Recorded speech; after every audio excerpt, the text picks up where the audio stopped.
बच्चों नमस्ते। कैसे हैं आप सभी। उम्मीद है शानदार होंगे और शानदार तरीके से अपनी पढ़ाई को कर रहे होंगे। बच्चों मैं आपका भाई नीरज यादव स्वागत करता हूं इस छोटी सी कक्षा में। ये छोटी सी कक्षा बेटा हम लोग रखेंगे एक यादृच्छिक परीक्षण के ऊपर। ये यादृच्छिक परीक्षण है बच्चों एक पासे को फेंकने पर आधारित। तो एक पासे को फेंकने पर जितनी भी घटनाओं की प्रायिकता निकल सकती है वो सभी आज हम इस 10-15 मिनट की क्लास में देखेंगे। तो हमारा यादृच्छिक परीक्षण क्या है। हमारा यादृच्छिक परीक्षण है यादृच्छिक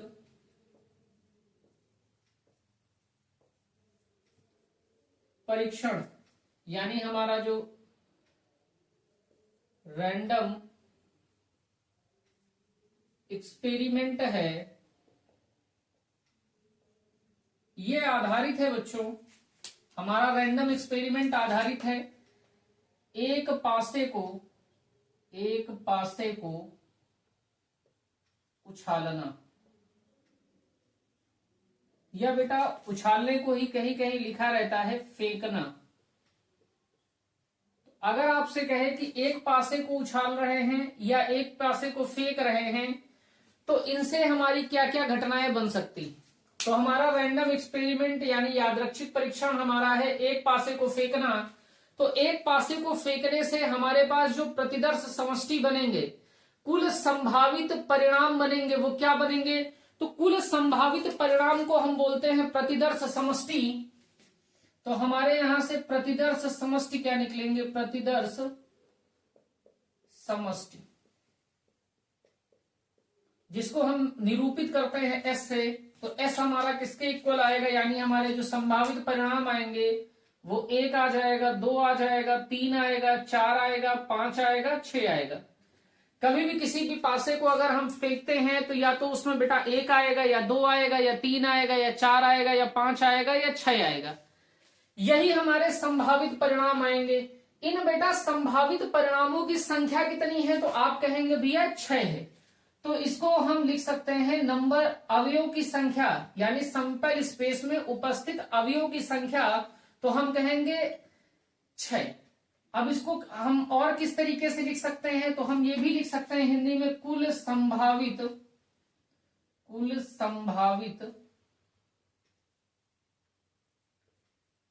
परिणाम, या बेटा दूसरे शब्दों में कुल घटित होने वाली घटनाएं। तो ये कितनी हो गई बेटा 6। संभावित परिणाम हमारे कितने हो सकते 6। तो इससे बेटा जो जो प्रायिकताएं निकल सकती हैं वो हम निकालने चल रहे हैं। सबसे पहली प्रायिकता हम लोग यहां निकालने चल रहे हैं सबसे फर्स्ट पार्ट में। प्रायिकता फर्स्ट पार्ट में सम संख्या होने की प्रायिकता।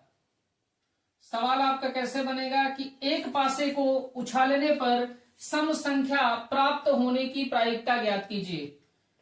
तो हमारी क्या हो जाएगी बेटा, सम संख्या ज्ञात होने की प्रायिकता बताइए। तो हमारी प्रायिकता का जो फार्मूला होता है बेटा, प्रायिकता का हमारा फार्मूला क्या होता है, प्रायिकता बराबर होता है बेटा अनुकूल घटना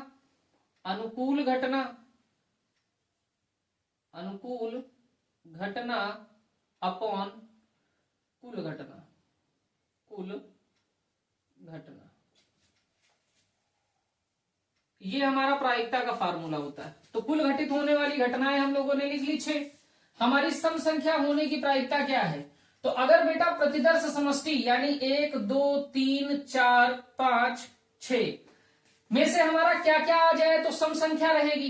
तो बेटा 2 आ जाएगा तो सम संख्या रहेगी, 4 आ जाएगा तो सम संख्या रहेगी, 6 आ जाएगा तो सम संख्या रहेगी। तो अनुकूल घटित होने वाली घटनाएं क्या हैं, तो बेटा आप कहेंगे 2 आ जाएगा तो भी सम संख्या है, 4 आएगा तो भी सम संख्या है, 6 आएगा तो भी सम संख्या है। तो इन 3 में से कुछ भी आ जाए तो हमारी सम संख्या ही होगी। ये कितनी घटनाएं हैं बेटा 3।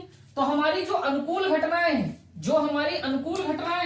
वो हो गई बेटा, वो हो गई हमारी 3, और जो हमारी कुल घटनाएं हैं वो हो गई हमारी 6। तो हमारी प्रायिकता क्या हो गई बेटा, तो प्रायिकता हो गई 1/2। बात आई समझ। दूसरी देखिए, सेकंड पार्ट देखिए। हमने कहा विषम संख्या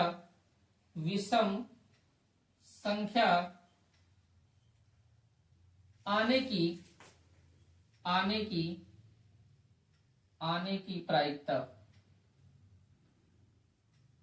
सवाल आपसे कैसे पूछा जाएगा? सवाल आपसे पूछा जाएगा यदि एक पासे को उछाला जाता है तो विषम संख्या आने की प्रायिकता क्या होगी, या विषम संख्या आने की प्रायिकता ज्ञात कीजिए।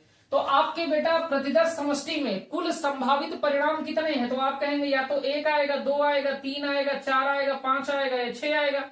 हमको निकालना है विषम संख्या, तो विषम इनमें से क्या है? तो आप कहेंगे भैया 1 विषम है, 3 विषम है, 5 विषम है। तो अगर 1 आता है तो भी विषम संख्या है, 3 आता है तो भी विषम संख्या है, 5 आता है तो भी विषम संख्या है। कहने का मतलब है बेटा कि 1, 3, 5 में से कुछ भी आएगा तो विषम ही तो आएगा। यानी अनुकूल घटनाएं हमारे पास कितनी हो गई? 1 हो गया, ये 3 हो गया, 5 हो गया, यानी 3 घटनाएं हमारे पास अनुकूल हैं और कुल घटनाएं कितनी है? 6। तो प्रायिकता का फार्मूला ही होता है अनुकूल घटना बटे कुल घटना। तो प्रायिकता हमारी हो गई 3/6, यानी अनुकूल घटना बटे कुल घटना। इसको काट लेंगे तो आपका आ जाएगा 1/2। बात आई समझ? तीसरी बात देखिए,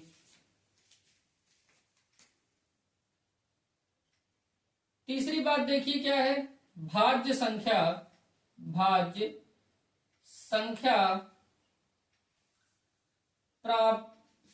संख्या आने की प्रायिकता।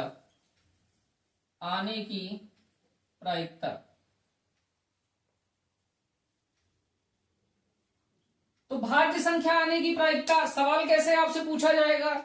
सवाल पूछा जाएगा एक पासे को उछाला जाता है तो भाज्य संख्या आने की प्रायिकता ज्ञात कीजिए। बेटा एक पासा अगर आप उछालोगे या तो 1 आएगा, 2 आएगा, 3 आएगा, 4 आएगा, 5 आएगा, 6 आएगा।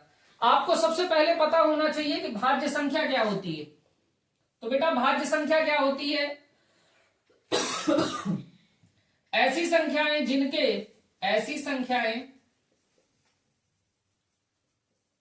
जिनके 2 से अधिक गुणनखंड होते हैं,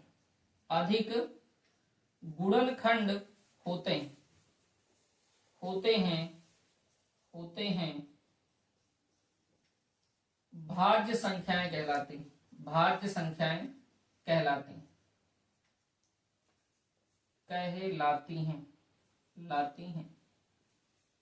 ठीक है बात। तो हमको बेटा देखना है कि 1 से 6 के बीच में कौन सी संख्या भाज्य संख्या है। 1 का गुणनखंड क्या होगा? केवल 1 ही होगा बेटा। 2 का गुणनखंड क्या होगा? तो 2 का 1 गुणनखंड बेटा 1 हो जाएगा, 1 गुणनखंड 2 हो जाएगा। तो इसके सिर्फ 2 गुणनखंड हो रहा है। हमारी कंडीशन क्या है? 2 से अधिक। 3 के क्या बेटा 2 से अधिक गुणनखंड होंगे? नहीं भैया, एक तो गुणनखंड इसका 1 रहेगा, एक इसका 3 रहेगा, तो ये भी भाज्य नहीं है हमारी, ये भी भाज्य नहीं।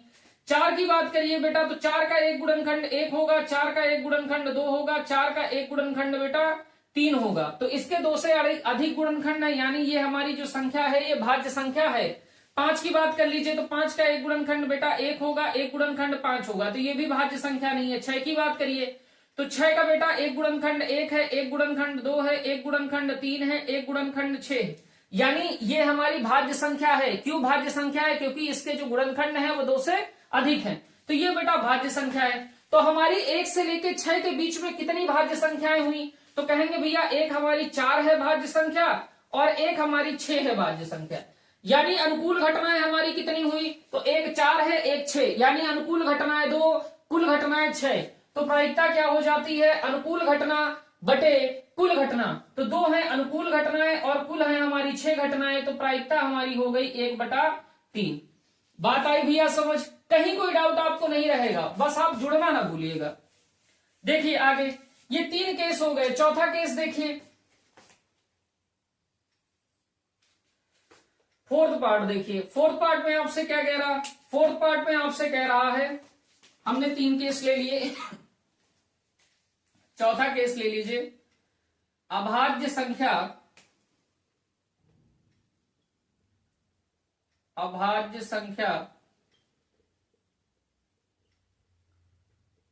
प्राप्त होने की प्रायिकता। कैसे प्रश्न आपसे पूछा जाएगा? प्रश्न आपसे ऐसे पूछा जाएगा कि यदि एक पासे को उछाला जाता है तो अभाज्य संख्या प्राप्त होने की प्रायिकता ज्ञात कीजिए।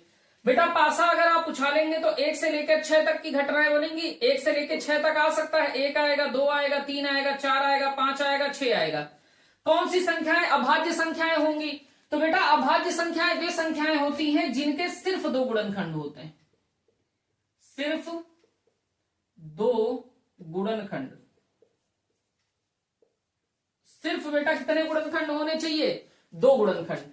तो हमारे 2 गुणनखंड किनमें हैं? एक का तो बेटा केवल एक ही गुणनखंड होता है। 2 की बात करिए तो एक गुणनखंड हो गया 1 और एक गुणनखंड हो गया 2। इसका मतलब ये संख्या हमारी कैसी हो गई? अभाज्य। 3 की बात कर लीजिए तो 3 का एक गुणनखंड बेटा 1 होगा, एक गुणनखंड 3 होगा, तो ये संख्या भी हमारी अभाज्य हो गई। 4 बेटा अभाज्य संख्या नहीं होती, 4 हमारी भाज्य संख्या होती है, अभी बता के आपको आए। 5 की बात कर लीजिए तो 5 के एक गुणनखंड बेटा 1 हो जाएगा, एक गुणनखंड हमारा 5 हो जाएगा, तो 5 हमारी बेटा अभाज्य संख्या है। 6 अभी हम लोग चेक करके आए हैं कि इसके 4 गुणनखंड होते हैं, 4 गुणनखंड होते हैं, तो ये संख्या अभाज्य नहीं होगी, भाज्य होगी। तो अभाज्य संख्याएं कौन सी हैं? बेटा हमारी 2 आ गई, 3 आ गई, 5 आ गई, 2 आ गई, 3 आ गई और 5 आ गई। तो अनुकूल स्थितियां हमारे पास कितनी है? अनुकूल घटनाएं कितनी है? 1, 2 और 3। तो 3 हमारी बेटा अनुकूल घटनाएं हैं और कुल घटनाएं हमारी 6 हैं, तो प्रायिकता हमारी हो जाएगी 1/2। बात आ गई समझ? बात आ गई ना समझ? तो ये 4 कंडीशन हमारी हो गई। एक हो गया सम संख्या आने का, एक हो गया बेटा विषम संख्या आने का, एक हो गया भाज्य संख्या आने का, एक हो गया अभाज्य संख्या आने का। 5वीं कंडीशन आप देखिए बेटा, 5वीं कंडीशन आप देखिए। 5वीं कंडीशन आपसे ये कह रहा है संख्या 2 आने की प्रायिकता, 2 आने की प्रायिकता।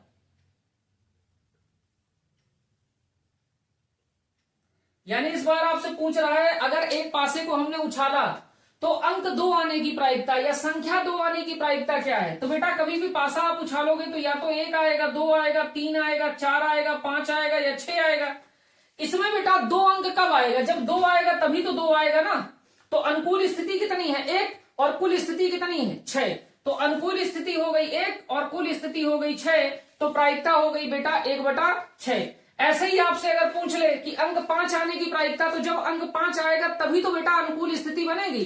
तो अंक 5 कब आ सकता है? तो आप कहेंगे एक बार कितने में से आ सकता है? 6 में से।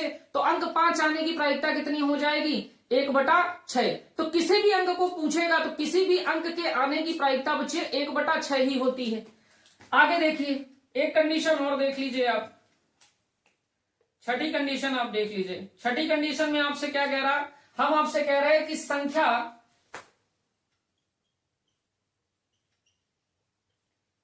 4 से बड़ी आने की प्रायिकता, बड़ी आने की प्रायिकता। संख्या 4 से बड़ी आने की प्रायिकता का क्या मतलब है बेटा? जो हम प्रश्न ये कैसे पूछा जाएगा कि एक पासे को उछाला जाता है तो संख्या 4 से बड़ी आने की प्रायिकता ज्ञात कीजिए। तो बेटा एक पासे को उछालेंगे या तो 1 आएगा, या तो 2 आएगा, या तो 3 आएगा, या तो 4 आएगा, या तो 5 आएगा, या तो 6 आएगा। हमसे कह रहा संख्या जो हमारी होनी चाहिए वो 4 से बड़ी होनी चाहिए। तो 4 से बड़ी संख्या कौन कौन सी है बेटा? 5 है और भैया कौन सी है? 6। तो अगर बेटा हमारी 5 आएगी, 6 आएगी, तभी तो संख्या 4 से बड़ी आई।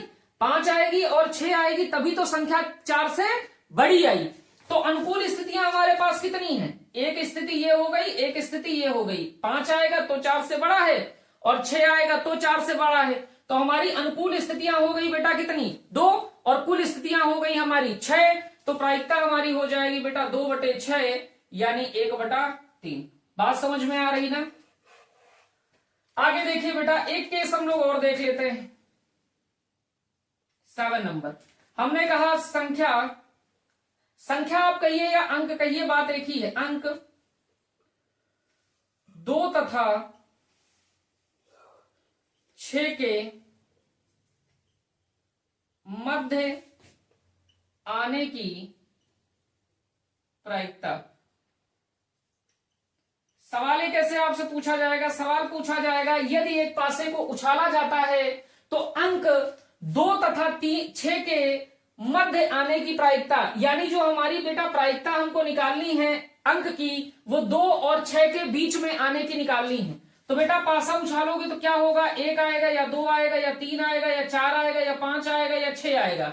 हमसे कह रहा 2 तथा 6 के मध्य, यानी 2 और 6 के बेटा बीच में होना चाहिए। 2 6 के बीच में क्या हो सकता है, या तो बेटा 2 6 के बीच में हमारा 3 होगा, या बेटा हमारा 4 होगा, या हमारा क्या होगा 5।